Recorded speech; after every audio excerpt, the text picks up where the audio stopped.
পৃথিবীর নীল সমুদ্র যতটা সুন্দর ততটা ভয়ঙ্কর। বিশ্বে এক সমুদ্র অঞ্চল রয়েছে যাকে ঘিরে শতাব্দীর পর শতাব্দী ধরে চলছে রহস্য, আতঙ্ক আর গল্প। Bermuda triangle. কেউ বলে এটি শুধু প্রাকৃতিক দুর্ঘটনার স্থান, আবার কেউ বলেন এখানে লুকিয়ে আছে অতি প্রাকৃত শক্তি বা ভিনগ্রহীদের উপস্থিতি।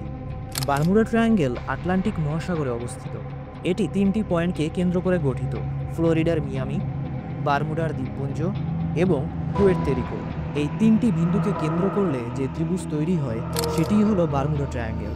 প্রায় 5 লাখ বর্গমাইল এলাকা জুড়ে বিস্তৃত এই সমুদ্র অঞ্চলের ভয়ঙ্কর খ্যাতি আছে। সবচেয়ে বিখ্যাত ঘটনার নাম ফ্লাইট 19। 1945 সালের 5 ডিসেম্বর মার্কিন নৌবাহিনীর 5টি বোমারু বিমান প্রশিক্ষণের জন্য উড়ে যায়, কিন্তু অল্প সময়ের মধ্যেই তারা পথ হারিয়ে ফেলে। রেডিও বার্তায় শোনা যায়, ক্যাম্পাস কাজ করছে না, আমরা জানি না কোথায় আছি।